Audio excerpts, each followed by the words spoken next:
કચ્છના ભુજ કોર્ટે 1984ના કેસમાં તત્કાલીન એસપી કુલદીપ શર્મા અને ગિરીશ વસાવડાને 3 મહિનાની સજા ફટકારી। આ કેસમાં સામાજિક અને રાજકીય અગ્રણી ઇબ્રાહિમ શેઠને એસપી ઓફિસમાં માર મારી અપમાનિત કરવામાં આવ્યો હતો। આ કેસમાં કુલ 4 અધિકારીઓ સામે ફરિયાદ નોંધાઈ, જેમાં કુલદીપ શર્મા અને ગિરીશ વસાવડા સામેલ હતા। 41 વર્ષ પછી ભુજ કોર્ટે આ કેસમાં ચુકાદો આપ્યો છે। ફરિયાદી ઇબ્રાહિમ શેઠ હવે આ દુનિયામાં નથી રહ્યા, પરંતુ તેમના પરિવારજનો આ ચુકાદાને સ્વાગત કરી રહ્યા છે। પરિવારજનો મીઠાઈ ખવડાવીને ફટાકડા ફોડી આ નિર્ણયનું સ્વાગત કરી રહ્યા છે। આ નિર્ણયથી કચ્છના લોકોમાં ન્યાયની પ્રતીતિ વધી છે। આ કેસમાં કુલદીપ શર્મા અને ગિરીશ વસાવડાને 3 મહિનાની સજા ફટકારવામાં આવી છે, જે કચ્છના પોલીસ વિભાગ માટે મહત્વપૂર્ણ સંકેત છે। આ નિર્ણયથી પોલીસ વિભાગમાં જવાબદારી અને ન્યાયની પ્રતીતિ વધશે। આ કેસમાં 41 વર્ષ પછી ચુકાદો આવવાથી કચ્છના લોકોમાં ન્યાય પ્રત્યે વિશ્વાસ વધશે અને આ પ્રકારના ગુનાઓ સામે કડક કાર્યવાહી માટે પ્રેરણા મળશે। 40 થી 41 વર્ષના આ કેસના સમયગાળામાં ખાસ કરીને નામદાર કોર્ટનું અમે આભાર માનીએ છીએ। કુદરતના ઘરે દેર છે પણ અંધેર નથી, એ વાત આજે સાર્થક થઈ છે।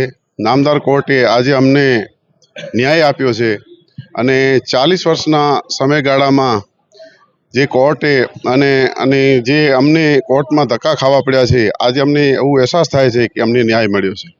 લગભગ અંદાજે 40 થી 41 વર્ષ પહેલાં જે તે વખતે કોંગ્રેસના ધારાસભ્ય ખરાશંકરભાઈ જોશી અને અબડાસા અને કચ્છ જિલ્લાના લગભગ આગેવાનો જે તે વખતે રજૂઆત કરવા ગયેલા હતા અને રજૂઆત સાંભળવાને બદલે એક વિકૃત માનસ ધરાવતા વ્યક્તિ, જેમને સરકારી અધિકારીને ન લાજે એ ટાઈપનું વર્તન કરી અને નિર્દોષ વ્યક્તિઓને નામ પૂછી કે તમારું નામ શું છે, એમ નામ પૂછી ઇબલા શેઠ નામ તમારું કેમ છે, શું કામ તમને ઇબલા શેઠ લોકો કહે છે, એવી માનસિકતા ધરાવતા વ્યક્તિ ખાસ કરીને મારા પપ્પાને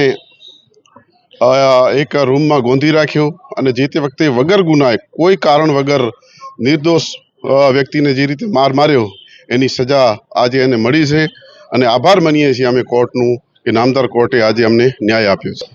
મને જાણવા મુજબ અંદાજે 2 આરોપીઓ છે। એક તો આ કુલદીપ શર્મા અને બીજો વસાવડા કરીને છે। 2ને કોર્ટે 3 મહિનાની સજા અને કંઈક 1000 રૂપિયાનો દંડ ફટકાર્યો છે।